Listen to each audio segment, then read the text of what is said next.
ғой біз қазақ дәстүрге баймыз ғой, салт дәстүрге баймыз. Бірақ кейбір салт дәстүрлер бізге бүгінгі күнге дейін бізге жеткенше бір енді басқаша болып қазір қолданып жатқан жайларымыз бар. Оны бір турасынан түсініп жатамыз. Мысалы дәстүрдің бірі дастарханға отырғанда қойдың басын алып келеді сыйлы қонаққа, құрметтеп, сыйлы қонаққа. А бізде оны қалай түсінеміз? Біз әкесі жоққа береді. Әкесі бар ма екен, әкесін сұрашы, әкесі. Причем басқа әке деймін де вообще. Ол сол жерде әкең отырмаса, басты ұстай беруге болады. Әкең отырған жерде бас ұстап не көрінді деп қазақ астында тәрбие ғой. Әкең отырғанда басты ұстап. Ал әкең үйде отырса басты мүжей беруге болады ол. Ода тұрған ештеңе жоқ. Сен бір жерде бас жеп отырсаң, папаң звондамайды ғой. Сен что-то бас жеп отырған жоқсың ба? Что-то менің давлением көтеріліп жатыр. Құлағың кесіп жатсың ғой деймін, құлағым шыңғылдап жатыр деп. Ода тұрған ештеңе жоқ. Әкең жоқ па? Жей бер, ол әкең отырған жерде, әкеңдей адам отырған жерде бас ұстама деген ол дәстүр. Тұсау кескенде де, мысалы қазақта тұсау кескенде де кім тұсау кеседі, соған тартады деген ол өтірік нәрсе ол. Кім тұсау кеседі, соған тартады деген сөзі мен түсінбеймін. Мен тұсауымды мысалы Құдайберген Сұлтанбаев келіп кескен жоқ қой. Мен сұрастырсам, әкесі көрші бір Мақсұт деген аға бар еді, тракторист, сол кескен екен әкесі. Еще ішіп келіп кесіп кеткен, еще кәдімгідей. Біз кәдімгі тұсау кесетін адамды іздейміз, кәдімгі соның жүрген жүрісі жақсы, осындай ырымдап жатамыз ғой, ырымда жақсы ғой. Бірақ енді оған сенудің қажеті жоқ. Бір жастағы баланы қазақша киіндіріп қоямыз. Біз өз қазақша киімді 2 жаста киеміз, 1 жаста, сосын 60 жаста. Оған дейінгі возрастарда вообще қазақша киім кимейміз ғой, байқайсыздар ма? Ана бір жасқа толайын деп жатқан баланы тұсауын кесеміз де, негізі тұсау кеспей қалмаса жүрмей қалады деген тоже өтірік. Ол тұсауын кеспесе де жүре береді ол бала. Бүкіл ұлт жүр ғой, олар вообще тұсау кеспейді вообще. Тұсау кескен жалғыз біз, қалғандарын тұсау кесілген жоқ, вообще шауып жүр. Наоборот, біздің тұсауымыз кесілмеген секілді бар ғой. Бір жүруге ерінеміз, жүгіруге ерінеміз, жүрген жерімізді қара жерге сүрініп жүреміз өзімізден өзіміз. Ана футбол болып жатыр, ал солардың тұсауы кесілмесе жүгірмейді ғой деймін. Ешқайсының тұсауы кесілген жоқ. Тұсау деген ол қалғандарына, ол балаға емес. Қасында тұрған үлкендерге ешкімнің ала жібін аттама, сенің де ала жібің осылай аттама деп кезінде кескен, ұмытқан жоқсың ба деген немен бірілген ғой.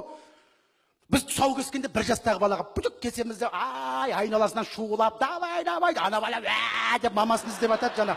Ана басына кітап, ручка, кітап бірдеңе қойып қоямыз, ақша. Не алады екен деп айналасынан 80 адам, деп атамыз. Анау бір кім Африканың племясына түсіп кеткен секілді жан-жағына қарап жаңа. Жоқ, тұсау кескен дұрыс қой. Тұсауды негізі басқа нәрсеге де пайдалануға болады. Қазір рухани жаңғыруға бір жерге басшы болып келіп жатырған, бір жерге әкім болып келіп жатырған, бір жерге министр болып келіп жатырған азаматтарға вообще негізі соны пайдаланған дұрыс секілді. Аяғына ала жіп байлап қойып.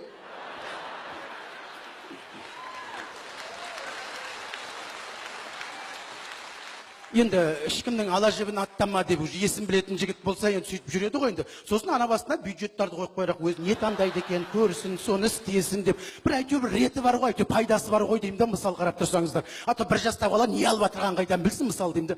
Мысал келін түсіру деген дәстүрі бар. Кезінде қазақ келін түсірген кезде, білесіздер, шаңыраққа келін кіретін, келінге вообще бір акцент қоймайтын, білесіздер ме? Құда-құдағиға акцент қойған шығар. Келін келді, баланың қасында еріп келген келін бетін ашты, батасын берді, есік алдына келіп отыра қалады да кете қалады. Ар жағында құда-құдағиын, әке-шешесін құрметтеп сыйлап шығарып салатын. Қазір құда-құдағи второй очередь келін болды ғой, главный бізде. Мен қазір келін түсіп жатқан сияқты емес, шаңыраққа бар ғой. Бұрын кіре қалып, отыра қалып, батасын алып кетіп қалатын. Қазір үлкен ресторан, халық толып отырады. Келін емес, мен сіздерге айтайын, бір Клеопатра кіріп кетірген секілді ғой қазір ғой.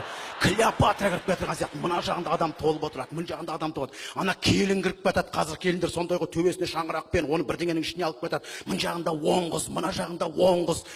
Хабарлайды кәм жүргізуші. Келін келді ағайын дейді. Бүкіл халық орнынан атып тұрады кәдімгі. Шал кемпірлерге дейін тұрып атады, құрсын тұрайық, ертең шай беретін осы ғой, құрсын көріп қалып жүрер деген секілді. Ана келін ішке қарай кіріп кетеді, кәм Клеопатра сияқты музыкамен бүкіл халық шапалағыр ол төрге шығып, келін алда кетіп жатады. Ана байғұс біздің бала артында кетір, өже артында кетір жаңағы. Төрге барып отырады, кәм келін келіп жатыр. Баяғыда шаңыраққа келін түскенде қазақ 30 күн ойын 40 күн тойын деген, ол бекерден бекер 30 күн ойын 40 күн тойы болмаған. Мына 40 күннен кейін адам білесіздер әр нәрсеге үйренеді. Сонда қазан ошақтың басында жүрген келін 40 күнде сол жерге үйреніп қалатын болып тұр ғой. Соның айналасынан шыққысы келмейді өзі бар ғой. Жүріп бір жаққа барайық деп бірдеңе пісіп жатыр, бірдеңе неғып жатыр, түсіп жатыр, қазір күйіп кетеді, бармаймын, өзің бара берші дейтін. Қазір той болғаннан кейін тойдың үстінде путевка беріп жатамыз. 30 күн 40 күнге Дубайға, Турцияға. Бітті ғой, қаны соған үйреніп қалды өзі бар ғой. Одан кейін бітті, 2 айдан кейін қайтадан сол жаққа тартады да тұрады. Негізі айтады ғой, баяғыда бізде үлкендер айтатын еді, келін шаңыраққа түскенде жаңа су жылан, потом оқ жылан, потом анаконда болады дегенді түсінбейтінбіз. Мен соны жақында бір зерттеп отырсам, оказывается, рас екен. Бірақ көбіміз түсінбейміз не үшін екен. Мен сіздерге қазір айтып берейін. Мына әйел адамдардың, ер азаматтар сіздерге айтып жатырмын. Мына әйел адамдардың, оказывается, у болады екен. Олар тістемейді, шымшымайды. Олар просто айтады. Мына айтқанда деген дем алған арқылы сол ана аузынан шыққан дем саған келіп акасы мұрын арқылы кіретті, бойыңа тарайды екен акасы бар ғой. Бойыңа тарағанын өзің білмей қаласың бар ғой. Ол у еще моментально действовать етпейді. 24 сағаттан кейін действовать етеді. Оны өзіміз түсінбей қаламыз. Мысалы, әйелің отырып айтады. Біз көп еститін әңгімелеріміз ғой, біз байқай бермейді екенбіз акасы. Оны әйел адамдар өздері біледі, айтам секреттеріңді. Бізге мысалы бір әйел адам отырып айтады. Бәрі левый берік жақтан ұялып жатыр ғой. Сол жаққа қарай көшейік дейді. Көрдің бе? Уже улап тастады. А біз еркектер не дейміз? Әлі действовать еткен жоқ қой. Осы ойбай, осы Самал микрорайонынан алсам, осы бітті, осыдан кейін үй ұсталамаймын деп едің ғой. Осы жақтан тек осы трехкомнатный квартира алып, басшы қозғалмаймын осы деген жоқсың ба? Қойшы басқа қатырмайын, нормально осы үй. Балдар садик қасында, мектеп қасында, ана жаққа барып тағы іздеп жүрген деп едің, керек емес ештеңе, болды дейсің. Әйел адам ұрыспайды. Она свое сделала уже. 24 сағат ол күтеді спокойно. Жұмысын істеп, тамағын пісіріп, өзімен өзі спокойно жүре береді.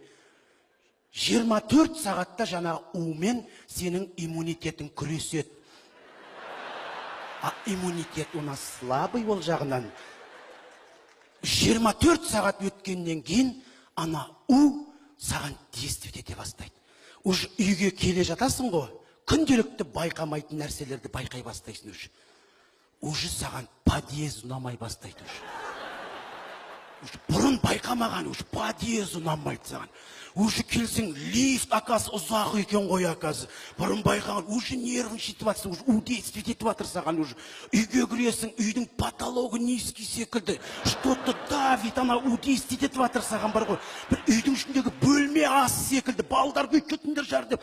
Өзіңмен өзің терезені ашып демалайын сен, көретін ештеңе жоқ екен акасы бар ғой. Бұрын не көріп жүрген білмейсің, бәрі действовать етіп келеді да, содан кейін әйелің айтасың, давай левый беріктен үй қараш десең, көрдің ба? Уже действовать етеді. Әйел адам, оны сен байқамайсың. Әйел адам сосын үйде жатады да бітеді. Жай ғана ағайынмен сені ажыратайын дей ма? 6 секунд. Әйел адамдарға 6 секунд деді. Ол жайлап тұрып бүйтіп айтады. Ана ағаңды айтам да, бір жылқы сойды ал. Бір аяғын со бізге берсе болады ғой дейді. Сен айтасың, олардың жылқысында не жұмысың бар? Өздерің малдар ғой сойып отырған. Не жұмысың бар? Өздерің өздерің. Қойшы, сен қайдағы жоқтың ағылмай дейді. 24 сағат өтеді. 24 сағаттан кейін сен үш туыстарыңды ұната бастайды, жек көре бастайсың уже бар ғой. Бұрынғы проблемалар есіңе түседі уже бар ғой ағайындарың. Тіпті ағаңның кішкентай кезінде ренжіткенге дейін есіңе түсіп кетеді ғой атама бар ғой уже. Ана уының мақтылығы соншалық бар ғой уже. Шынымен де мен беріп жатырмын ғой, олар неғып бермейді бізге деген уже проблемалар кіріп уже үйіңе ағаң келсе, ағаңа не тоғарап уже өзіңмен өзің сөйтіп жүресің. Досыңды да айтады, досыңды да жек көріп кетесің. Жұмысқа барса 24 сағаттан кейін кәдім бар ғой, досыңнан ұнатпай отырасың, досыңды бар ғой. Жүр тамақ ішесің бәтсе, как будто счет сен төлейтін секілді болып жүр. Досыңнан, біреуді мақтай ма? Әйел адам, соны сен де жақсы көріп кетесің. Саған айтады, сен зря ана жұмысыңда ғана специалист ұнатпай жүрсің. Вообще сол жақсы істейді дейді. 24 сағат өтеді. Жұмысқа келесің, сол специалист іздеп жүресің ғой жұмыста өзіңмен өзің. Сен қал жағдайын сұрайсың, не істеп жатсың сен вообще өзі? Қай жақтасың вообще деп көрдің бе? Әйел адамның у. Кейбір ағаларымызға ол у действовать етпейтіндер бар. Действовать етпейтіндер бар. Өйткені жеңгеміз дегенде айтса, ағамыз не дегенде өзінің аузынан перегар шығып тұрады. Ол уже анти жаңағы уға қарсы бар ғой. Оларға действовать етпейді вообще. Сондықтан да мына әйел адамдар күйеуі ішіп тұрғанда никогда проблемасын айтпайды. Білет ол действовать етпейтін. ана у тарағаннан кейін таңертең айтады. Өйткені ол біледі ғой, әйел адамдар. Көрдіңдер ме, мына қазақтың келіні деп жатырмыз. Мына қазақта шаңыраққа келін түссе, атасы мен келін всегда бірге жақсы болады. Байқайсыздар ма? Атасы да всегда келін ойлап жатыр. Не дейсің, келінде не жұмысың бар дейді. Әйеліне айтады, жеңгем, апамызға да. Нең бар келінде, нең бар? Бала ұрысып жатса, келінге шаруаң болмасын дейді. Bir жаққа шығып рөлде отырса, келіні отырды ма дейді.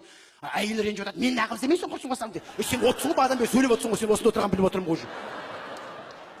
Балаға да келінге тигізбейді. Келінде папа шай ішесің ба, папа көйлегін үтіктеп берейін ба, папа бүйтейін ба деп. Я, келінжан, айналайын, екеуі күшті дос болады. Білесіңдер ме неге? Өйткені екеуі де бір адамнан зардап шегіп отырғандар. Екеуі бір-біріне кәдімгі сыйлап, құрметтеп тұрады ғой.